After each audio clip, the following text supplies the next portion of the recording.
오늘 이 시간 세상 초등학문에 매여 살지 말라.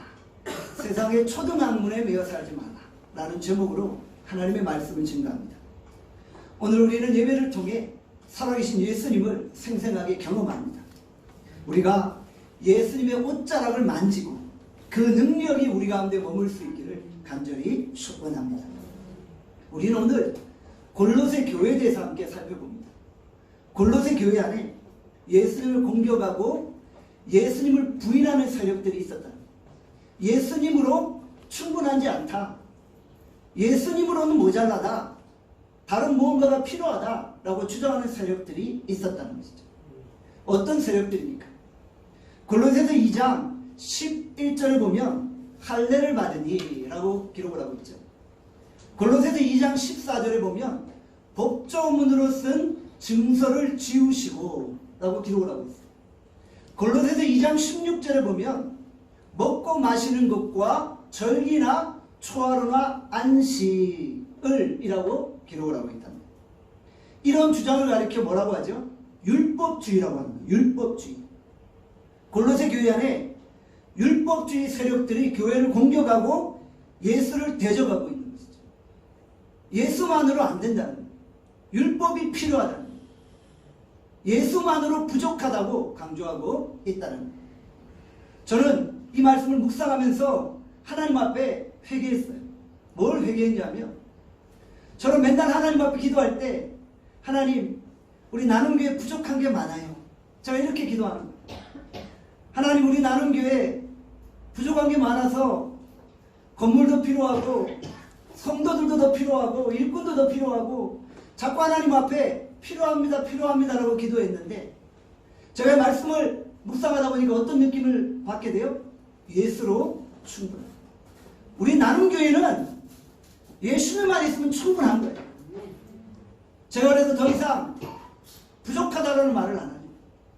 우리 나눔교회는 예수님으로 충만합니다. 우리 나눔교회는 예수님만 있으면 충분한 거예요. 여러분들 예수님 외에 우리 나눔교회 뭐가 더 필요해요? 제가 그래서 이 말씀을 묵상하며 많이 회개한 거예요. 주님 우리 나눔교회는 예수님으로 충분합니다. 예수님만 있으면 됩니다. 그리고 예수님을 위해 목숨을 거는 40여 명의 성도들이 저와 함께하고 있어요. 하나님 그들만 있으면 우리 나눔교회는 충분합니다. 제가 이런 고백을 했다. 여러분들 예수님 외에 다른 것 의지하지 않기를 간절히 축원합니다. 율법주의란 무엇입니까? 할례, 율법, 먹고 마시는 음식법, 절기와 안식일을 지켜야만 구원받는다고 생각합니다. 예수님만으로 충분하지 않다는 거예요. 율법도 지켜야 되고 육의 할례도 받아야 된다고 주장합니다. 예수님 외에 플러스 알파가 반드시 필요하다라고 강조하고 있다는 것이죠. 율법을 지켜야만 구원받는다고 생각하니까 얼마나 철저하게 율법을 지키겠어요. 그들이 율법을 지키기 위해서 인생을 거는 거예요. 그런데 율법을 지키다 보니 외형적으로선 화려해요. 외형적으로선 완벽한 것 같아요. 그런데 내면이 병들어 버린 거예요. 내면에 변화가 없는 거예요. 율법주의자들을 보세요. 외형적으로는 율법을 다 지키는 것 같고 화려해 보이지만 그들의 속사람이 썩어 문드러진 거예요. 회칠한 무덤 같은 거예요. 그 속에 독사의 자식이 거하고 있다는 거예요.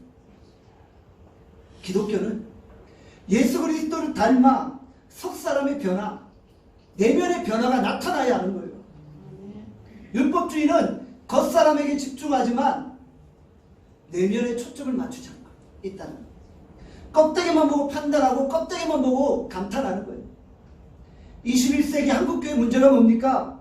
외형적인 화려함, 보여주기식 신앙에 치우치고 있다는 거예요.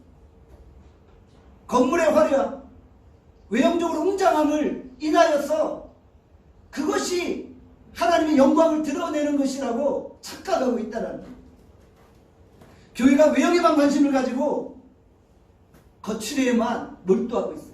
그럴 때 세상에 지탄을 받게 되어지는 거예요. 한국교회에 외형적인 거품이 빠져야 합니다. 경건의 모양은 있는 것 같은데 경건의 능력이 없는 거예요. 외형적으로 화려한데 머리 잘린 삼성과 같이 세상에 조롱거리가 되어버립니다.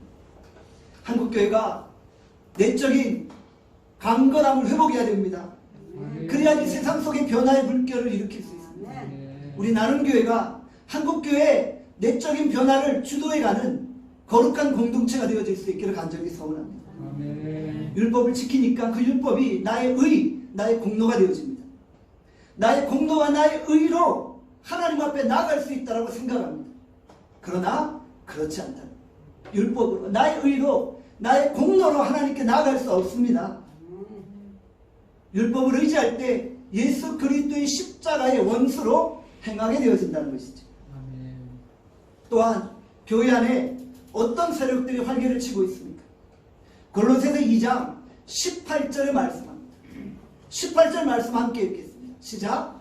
아무도 꾸며낸 겸손과 천사 숭배를 이루고 너희를 정죄하지 못하게 하라. 그가 그 본 것에 의지하여 그 육신의 생각을 따라 헛되이 과장하고. 꾸며낸 겸손은 외식주의와 형식주의를 의미하죠. 천사 숭배는 신비주의와 더 나아가 영지주의를 의미합니다. 골로새서 2장 23절에 또 말씀합니다. 함께 읽겠습니다. 시작. 이런 것들은 자의적 숭배와 겸손과 몸을 괴롭게 하는 데는. 자의적 숭배는 신비주의와 더 나아가 영지주의를 의미하죠. 겸손은 무엇입니까? 외식주의와 형식주의를 의미합니다. 몸을 괴롭게 하는 것은 금욕주의와 고행주의를 의미합니다. 이런 것들이 골로새 교회 안에 편만에 있다는 것. 최적의 대표적인 이단이 무엇입니까? 영주주의와 금욕주의죠. 영주주의란 영적인 것, 신령한 것, 체험적인 것만을 강조하는 거예요. 영적인 체험을 통해 하나님을 만나게 되어집니다. 영주주의 오류가 무엇입니까? 영적인 세계와 육적인 세계를 이원화시켜버린 거예요. 그래서 영의 세계는 선한 것이고 육의 세계는 악한 것이라고 정의 내려버립니다. 영주주의는 극단적인 주관주의입니다. 영적인 세계 속에서 자기가 주관적으로 체험한 신비한 예수님만을 바라보게 되어지는 것이죠. 우리는 성경에서 말하는 예수님을 따라가야 돼요. 그런데 영주주의자들은 성경에서 말하는 예수님이 아니라 내가 체험한 신비적인 예수님을 따라가고 있다는 것이죠. 영지주의자들에게 하나님은 어떠한 존재입니까?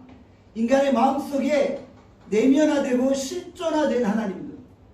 이 말은 진리 같지만 진리가 아닌 거예요. 왜요? 그냥 내 마음속에 신비한 하나님으로만 존재하면 되는 거예요. 하나님이 실제 존재하지 않아도 되는 거예요. 내 내면 속에 실제화된 하나님으로 존재하면 된다는 거예요. 그러니까 영지주의자들은 예수님의 성육신을 부인하게 되죠. 예수님의 육체로 오심을 부인하는 거예요. 왜요? 예수님은 하나님의 아들이고 신령한 존재인데 그분이 어떻게 추하고 더러운 인간의 몸을 입고 이 땅에 오시냐는 거예요. 육은 더러운 것인데 예수님이 어떻게 육의 몸을 입고 이 땅에 올 수 있냐? 그것은 아니다 라고 부인하는 것이죠. 영지주의자들은 예수님의 성육신을 부인하고 있다는 것이죠. 여러분들, 그러나 우리의 믿음은 신비한 체험에 근거를 두지 않습니다. 제 말을 잘 이해하세요? 신비한 체험이 필요 없다는 말이 아닙니다. 신비한 체험 필요해요. 그렇지만 그것이 우리의 믿음의 근거가 아니라는 거예요. 우리의 믿음의 근거는 무엇입니까? 바로 하나님의 말씀입니다.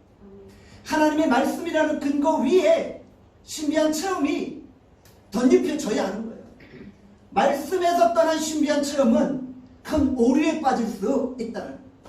말씀에서 벗어난 신비한 체험은 영지주의에 빠질 수 있는 위험이 있다는 것이죠.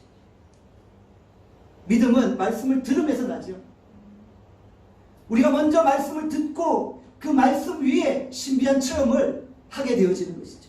그래야만 올바른 신앙을 소유할 수 있는 것입니다. 우리 나눔교회가 왜 말씀 외칩니까? 그래야만 우리의 신앙이 극단적 주관하의 오류에 빠지지 않게 되어진다는 것이죠. 말씀의 근거를 둬야만 우리가 바른 신앙을 소유할 수 있게 되어진다는 것이죠. 진정한 기독교는 신비한 체험 중심이 아니라 말씀 중심입니다. 말씀이고 예수님이죠. 진정한 기독교는 말씀 위에 계신 예수님을 붙들고 나아간다는 것입니다.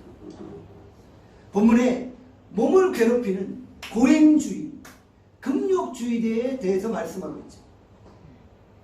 율법을 지키는 것이 예수님을 잘 믿는 것이라고 생각합니다. 그래서 율법을 지키려고 하다 보니 마음에 어떤 생각이 들어요? 율법에 비추어 보니 자꾸 내 죄가 보이는 거예요. 그렇죠? 그래서 그 죄를 내 힘으로 어떻게 해결할 수 없음을 깨닫게 되는 거예요. 내 죄가 보이고 그 죄로 아파한다면 이제 어디로 가야 돼요? 예수 그리스도의 십자가로 가면 돼요. 그러면 내 죄가 해결되어지는 거예요. 그런데 금욕주의자들은 죄를 보면서 십자가를 붙들지 아니하고 내 속에 있는 죄성을 억누르려고 하는 거예요. 죄성을 억누르면 내 죄의 고통이 해결된다고 생각하는 거예요. 계속 억누르면 그 죄성이 사라지는 게 아니라 어떻게 돼요? 폭발하는 거예요. 여러분들 풍선을 계속 눌러보세요. 어느 순간 한 번에 풍선이 터지게 돼요. 죄가 그와 같다는 거예요. 고행과 금욕은 흙탕물이 가라앉은 것과 같은 거예요. 흙탕물이 가라앉아 있으면 깨끗해 보이죠? 그런데 한번 휘저으면 흙탕물이 다시 일어나는 거예요. 고행과 금욕으로 우리의 죄성을 눌러보지만 계속 누르다 보면 어떻게 돼요? 다시 터지게 되는 거예요. 꾸정물이 올라오게 되는 거예요. 그게 인간의 죄성이라는 것이죠. 고행과 금욕으로 거룩해질 수 있다고 생각하는 거예요. 고행과 금욕을 행하면 경건해질 수 있다고 생각하는 거예요. 여러분들 그러나 그럴 수 없다. 율법을 지키고 금욕과 고행으로 나아가도 우리는 결코 하나님께 다다를 수 없다는 거예요. 자기 육체를 아무리 고행과 금욕 앞에 굴복시켜도 소용이 없는 거예요. 고행과 금욕으로 결코 우리는 경건한 인생이 될 수 없다는 거예요. 사실 고행은 인간이 이해하는 가장 쉬운 신앙생활입니다. 얼마나 쉬워요? 고행하면 내가 경건에 이룰 수 있다. 그럼 고행하면 되잖아요. 금욕적인 행위로 경건해질 수 있다? 상당히 이성적이고 인간적인 생각이라는 거예요.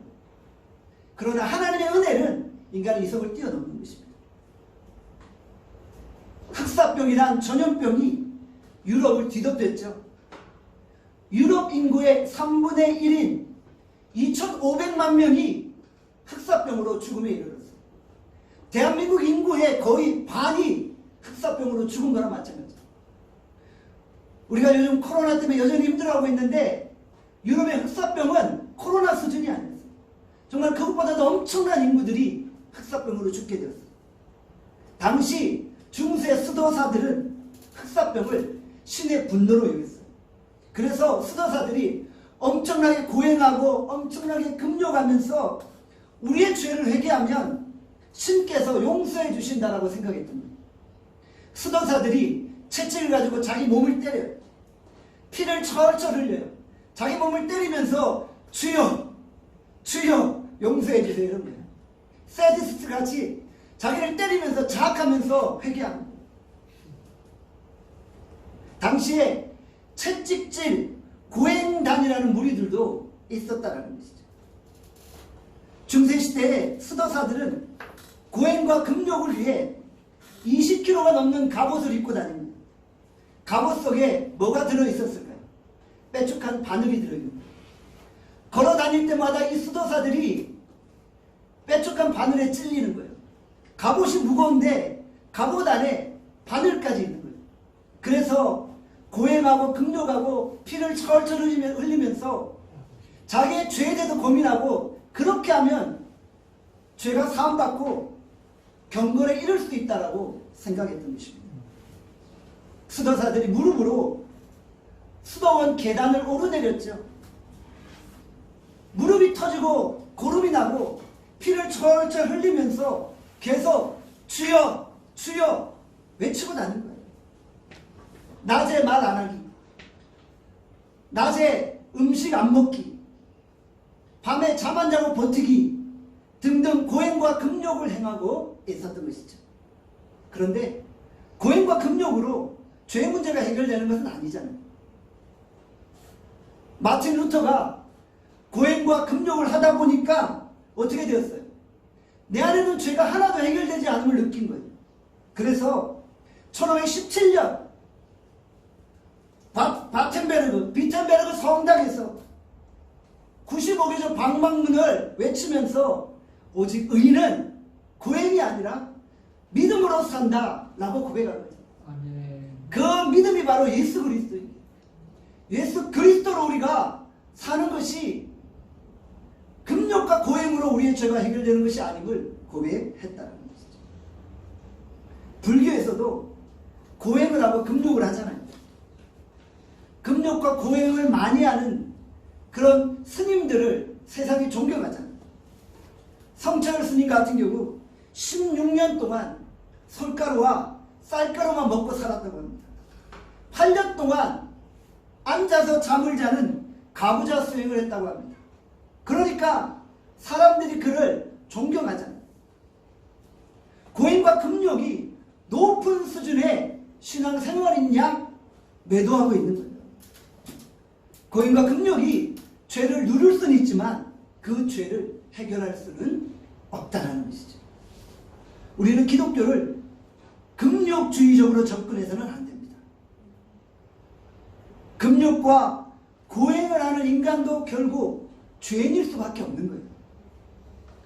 금욕과 고행이 속사람을 변화시키는 것이 아닙니다. 인간의 이 무시무시한 죄는 금욕과 고행으로 씻을 수 없다는 것이죠. 골로새서 2장 20절에서 22절의 말씀 같이 읽겠습니다. 시작. 너희가 세상의 초등학문에서 그리스도와 함께 죽었거든 어찌하여 세상에 사는 것과 같이 규례에 순종하느냐. 곧 붙잡지도 말고 맛보지도 말고 만지지도 말라 하는 것이 이 모든 것은 한때 쓰이고는 없어짐이지라. 사람의 명령과 가르침을 따르느냐. 세상의 초등학문이 아무 쓸모없다라고 말씀하고 있죠. 본문에 나타난 세상의 초등학문이 무엇입니까? 율법주의, 외식주의, 영지주의, 고행주의, 금욕주의라는 거예요. 세상의 초등학문 붙잡지 말고 맛보지도 말고 만지도 말라는 거예요. 오직 예수 그리스도의 십자가만 붙잡으라는 것입니다. 아멘. 함께 따라합시다. 세상의 초등학문에 매여 살지 말라. 세상의 초등학문에 매여 살지 말라. 아멘. 인간이 자신의 죄의 심각성을 안다면 내 힘으로 안 된다는 것을 철저하게 고백할 수밖에 없는 거예요. 우리는 모두 다 맹인 바디메오와 같은 존재라는 거예요. 소크라테스가 말했잖아요. 내 자신을 알라.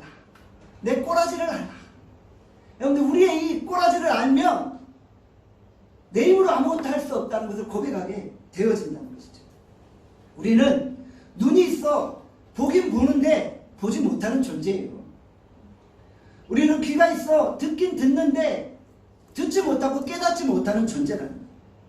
나의 맹인됨, 나의 보지 못함을 아는 것이 믿음의 시작인 것입니다. 교만이 무엇입니까? 내가 율법의 의의를 다 지킬 수 있다고 생각하는 거예요. 그래서 내 의로, 내 공로로 구원받을 수 있고 나는 이렇게 지켜서 잘났다고 고백하는 거예요. 여러분들 그게 교만인 거예요. 내가 좀 안다고 생각하고 내가 좀 깨달았다고 생각하는 거예요. 그게 교만이라는 거예요. 오늘 주께서 우리의 교만을 꺾으시기를 소원합니다. 인간은 그냥 내버려두면 죄를 지을 수밖에 없는 존재라는 거예요. 오늘 이 시간 우리가 우리의 죄악성을 철저히 깨닫고 십자가의 은혜만을 구할 수 있기를 바랍니다. 아멘. 칼빈은 전적 타락, 전적 부패, 토럴 디프라버리를 주장하고 있습니다. 우리는 철저히 죄악되고 우리는 철저히 부패했기 때문에 착한 일로 구원에 이를 수 없다는 것이죠. 우리가 아무리 착한 일을 해도 결국 그것은 죄의 결과로 나타난 것이다 라고 이야기하고 있는 것이죠. 최근에 지하철 스토킹 사건이 발생했죠. 만 31세 전주환 씨가 지하철 화장실에서 한 여인을 살해하게 됩니다. 그의 얼굴이 공개되었죠.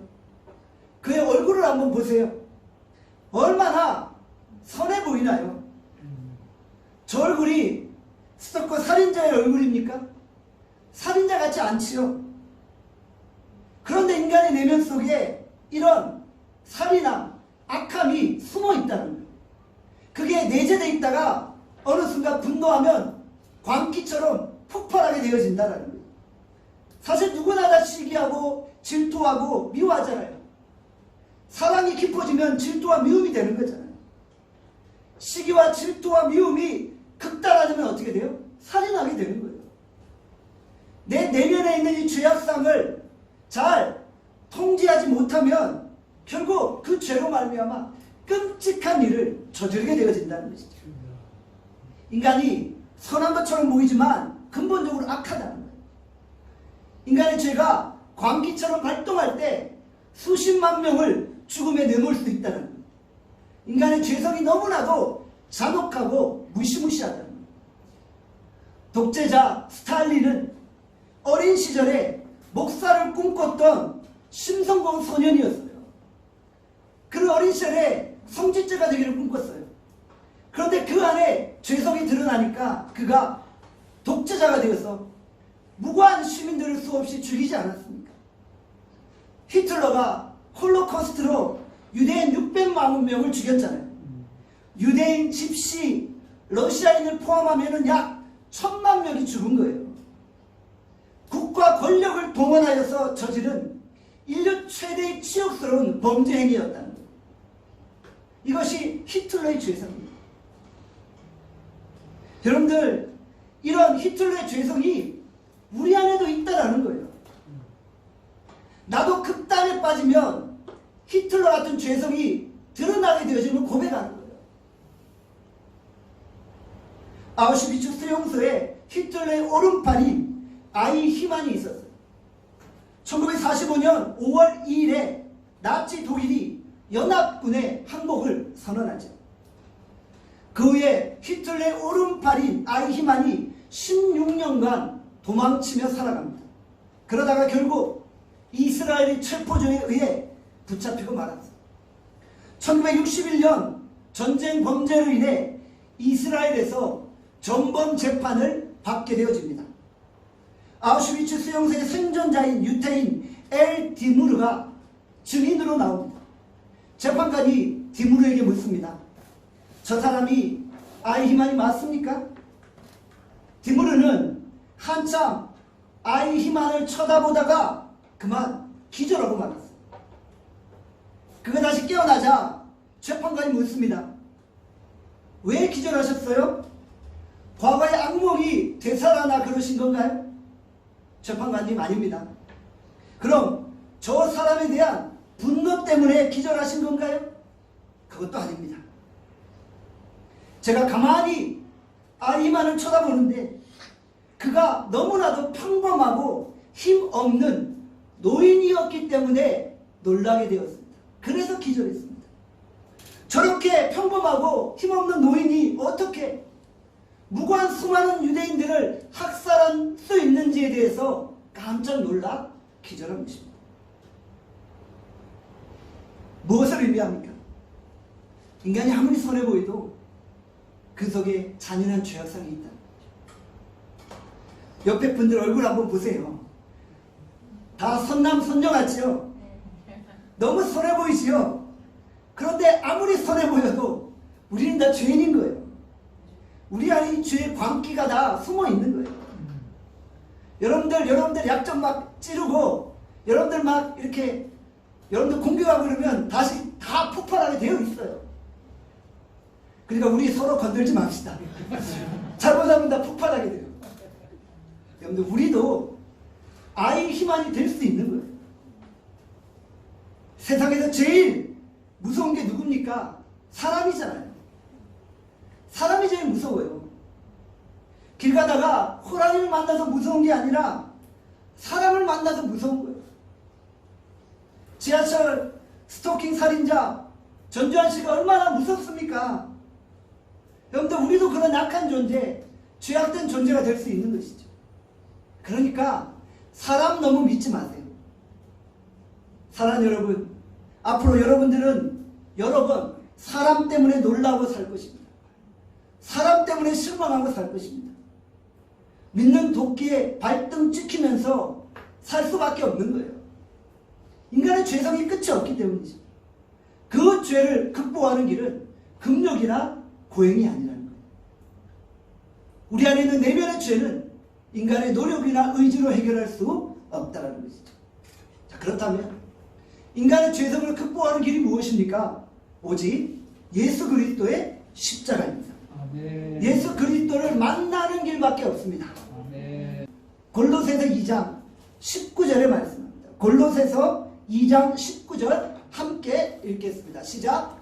머리를 붙들지 아니하는지라 온몸이 머리로 말미암아 마디와 힘줄로 공급함을 받고 연합하여 하나님이 자라게 하심으로 자라느니라.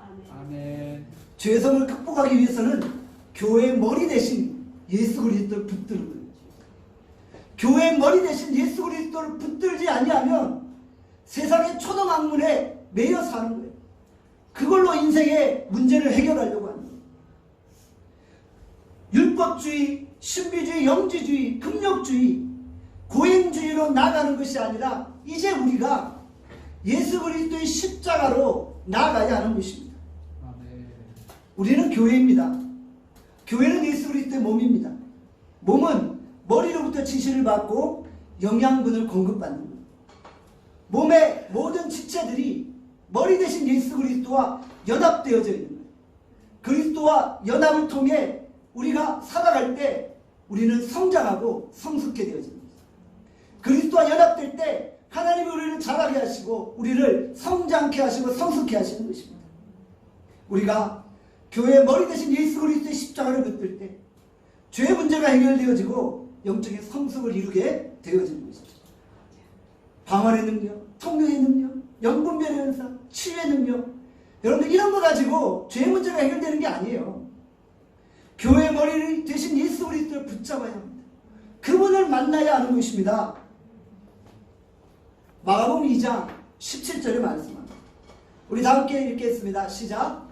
예수께서 들으시고 그들에게 이르시되 건강한 자에게는 의사가 쓸데없고 병든 자에게야 쓸데있느니라. 나는 의를 부르러 온 것이 아니요 죄인을 부르러 왔노라 하시니라. 예수님 말씀하셨잖아요. 건강한 자에게는 의사가 쓸데없어요. 병든 자에게만 쓸데있습니다. 예수님은 의인을 부르러 온 것이 아니라 나 같은 죄성 많은 인간을 부르러 오신 거예요.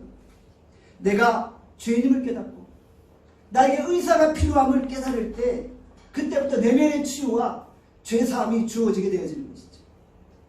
자신의 죄를 철저히 고백할 때 치유자 예수님이 우리 가운데 다가오시는 것입니다. 기독교는 머리 대신 예수 그리스도를 붙드는 것입니다. 우리가 예수 그리스도와 연결되어져서 영양분을 충분히 공급받는 것입니다. 제대로 연결되어지는 것이 매우 중요합니다. 뿌리로부터 연결되어져서 영적인 영양분을 충분히 공급받는 것입니다. 요한복음 15장에 포도나무와 가지의 비유가 나타나죠. 요한복음 15장 4절에 이렇게 말씀합니다. 함께 읽겠습니다. 내 안에 거하라. 나도 너희 안에 거하라. 가지가 포도나무에 붙어 있지 아니하면 스스로 열매를 맺을 수 없음같이 너희도 내 안에 있지 아니하면 그러하리라. 아멘. 예수님과 우리와의 관계는 포도나무와 가지의 관계. 우리가 포도나무에 잘 붙어 있어야지 영양분을 공급합니다. 예수님과의 올바른 관계를 통해 우리가 풍성한 열매와 성장을 경험하는 것이죠. 우리가 예수님 안에 거하지 않으면 열매를 맺을 수 없는 것입니다. 요한복음 15장 5절의 말씀입니다. 함께 읽겠습니다. 시작. 나는 포도나무, 너희는 가지. 그가 내 안에, 내가 그 안에 거하면 사람이 열매를 많이 맺나니 나를 떠나서는 너희가 아무것도 할 수 없습니다. 가지가 힘쓴다고 열매를 맺는 게 아니에요. 아무리 용서하여 소용없어요. 그냥 가지가 포도나무에 잘 붙어 있기만 하면, 영양분을 공급받기만 하면 자연스럽게 열매를 맺게 되어진다는 거예요. 우리가 예수님께 접붙어 있을 때 예수님의 능력이 우리 가운데 머무는 거예요. 영적인 영양분인 능력이 우리 가운데 임하는 거예요. 그러면서 우리의 내면의 변화가 일어나는 거예요. 우리에게 하나님의 자녀됨의 능력과 권세가 나타나는 거예요. 우리가 예수님과 접붙어 있을 때 우리는 더 이상 사람의 아들이 아니라 신의 아들로, 하나님의 아들로 살아가게 되어진다는 것이죠. 우리가 진정 예수 그리스도의 십자가의 능력을 의지하여 하나님 앞으로 나아갑니다. 십자가의 능력은 죄와 허물로 죽었던 우리를 영광스럽게 변화시키시고 신의 성품에 참여하게 하시는 것입니다. 베드로서 1장 4절에 말씀하죠. 함께 읽겠습니다. 시작. 너희가 정욕 때문에 세상에서 썩어질 것을 피하여 신성한 성품에 참여하는 자가 되게 하려 하셨느니라. 아멘. 우리에게 신적인 권능과 능력이 나타나 신령한 성품을 소유하며 신의 성품에 참여하게 됩니다. 우리가 영광스럽게 변화되어질 때 우리의 의를 자랑하는 것이 아니라 그 동력인 예수 그리스도의 십자가를 자랑하는 것입니다. 우리가 말로는 죄인이란 말 많이 합니다. 우리가 죄를 자주 고백해요.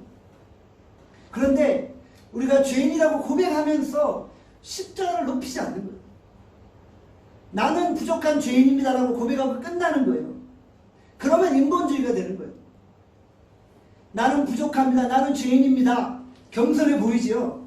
그런데 결국 나의 한계를 뛰어넘지 못하게 되어진다는 것이죠. 마귀는 우리의 연약함을 공격해요. 너 죄인이고 너 할 수 없어. 너 무능한 존재야. 라고 자꾸 우리를 공격하는 거예요. 그래서 그래 나 죄인이고 무능하기 때문에 나에게 구원의 가능성이 없어. 그래서 나 예수님을 떠나고 그냥 교회를 떠날 거야. 라고 우리를 공격한다는 거죠. 절망과 정말 회의 속에서 십자가를 떠나게 하고 예수 그리스도를 떠나게 만드는 것입니다. 우리가 죄인이니까 쓸모없고 하나님을 떠나도록 우리를 조장한다는 거예요. 사탄은 우리가 죄인이기 때문에 멈춰서 아무것도 하지 못하고 패배주의와 회의주의에 빠지게 만드는 거예요. 연약한 죄인이기 때문에 할 수 없다는 생각은 마귀가 주는 술수입니다. 우리는 연약한 죄인이지만 우리가 십자가의 능력을 의지하고 성령의 기름 부으심이 우리 가운데 있을 때 하나님의 사람으로 사면 감당하는 거예요. 연약한 죄인임에도 불구하고 주께서 능력 주시면 우리가 거룩한 주의 도구가 되어지는 것이죠. 사랑하는 여러분, 우리가 허물 많고 부족한 죄인입니다. 여러분들 거기서 끝나지 말아야 합니다. 그렇지만 삶의 현장 속에서 십자가를 붙들 때 하나님은 연약한 우리를 통해 일하시는 거예요. 우리의 환경과 상황 속에서 연약한 우리를 통해 하나님이 역사하시는 거예요. 우리가 세상 속에서 복의 근원, 복의 통로가 되어지는 거예요. 그런데 이것이 십자가의 능력입니다. 우리는 다 죽을 죄인입니다. 그러나 우리가 십자가의 능력을 의지하여 하나님의 일을 감당할 수 있습니다. 아멘. 마귀의 공격으로 자포자기 하는 것이 아니라 오히려 십자가를 의지하여 하나님께 더 가까이 나아가는 것입니다. 사랑하는 여러분, 우리가 계속 예배드리고 새벽 기도하고 말씀을 붙들며 살아갑시다. 그냥 우리가 하던 그대로 계속 전진하는 거예요. 우리가 예수님과 연결되어 있다면 유난 떨 필요 없어요. 뭐 대단한 일을 하려고 할 필요도 없어요. 그냥 그분께 붙어 있는 거예요. 항상 새벽 기도하고 말씀 붙들고 예배 자리에 서 있는 거예요. 그러면 돼요. 그 상태를 유지하면 자연스럽게 열매를 맺는 거예요. 가지가 열매 맺으려고 오두방정 안 떨어도 돼요. 가지가 열매 맺으려고 뭔가 하려고 안 해도 돼요. 그냥 붙어 있으면 자연스럽게 열매를 맺게 되어진다. 아멘. 연결되어져 있으면 영적인 성숙과 영적인 성장이 이루어지고 자연스럽게 열매 맺는 것입니다. 우리가 예수 그리스도의 십자가를 붙들고 머리 대신 예수 그리스도 안에 생활할 수 있기를 간절히 축원합니다. 기도하겠습니다. 오늘 주께서 우리에게 주신 말씀 생각하며 기도합시다. 하나님, 우리가 세상의 초등학문에 매여 있지 않게 하여 주시옵소서. 율법주의, 회의주의, 영주의, 신비주의, 고행과 금욕주의, 이런 것에 매여 있지 않게 하시고, 다시 한번 우리가 예수 그리스도의 십자가를 붙들게 해달라고, 그 능력 안에 열매 맺고 그 능력 안에 성장케 해달라고, 이 시간 주여 한번 외치고 합심하여 통성으로 기도합니다. 주여, 아버지 하나님, 우리가 진짜 예수 그리스도 안에 생활하기를 바랍니다. 우리가 머리 대신 예수 그리스도를 붙들기를 바랍니다. 우리 안에 이 무시무시한 죄성을 우리의 힘으로 해결할 수 없음을 고백합니다. 오직 예수의 능력이 우리 가운데 머물게 하시고, 하나님 아버지, 예수의 능력이 하나님 우리를 강건하게 하시고, 우리가 신의 성품에 참여한 자가 되게 하여 주시고, 하나님의 능력과 권능이 우리 가운데 머물게 하여 주시고, 우리가 예수 그리스도와 접붙어 있어 그분과 연결되어 있어 항상 성령의 열매를 풍성하게 맺게 하여 주시고, 하나님 오늘 주의 백성들 지켜주시고, 하나님 우리로 교회 머리 대신 예수 그리스도를 붙들고 그분 안에 거하게 하여 주시고, 내 입으로 뭔가를 하려고 발버둥쳐 아무 소용이 없습니다. 하나님, 그것으로 우리가 죄를 해결받고 구원받는 것이야. 오늘도 우리가 예수 그리스도의 십자가의 능력을 의지하고 다시 한번 주님 앞에 서게 하여 주시옵소서. 하나님, 오늘 이곳에 모인 주의 백성들 성령의 기름 부으심으로 충만하고 하나님 하는 모든 일을 잘 되게 축복하여 주시옵소서. 하나님 아버지, 오늘 우리가 다시 한번 예수 그리스도의 십자가를 붙듭니다. 십자가의 능력을 의지하여 나갑니다. 우리의 공도가 아니라, 우리의 의가 아니라 오직 예수 그리스도의 십자가를 붙들고 나갑니다. 십자가의 능력이 우리 가운데 머뭅니다. 우리가 십자가를 붙들 때 우리는 더 이상 사람의 아들이 아니라 신의 아들입니다. 우리가 하나님의 자녀로, 하나님의 아들, 딸들로 이 땅을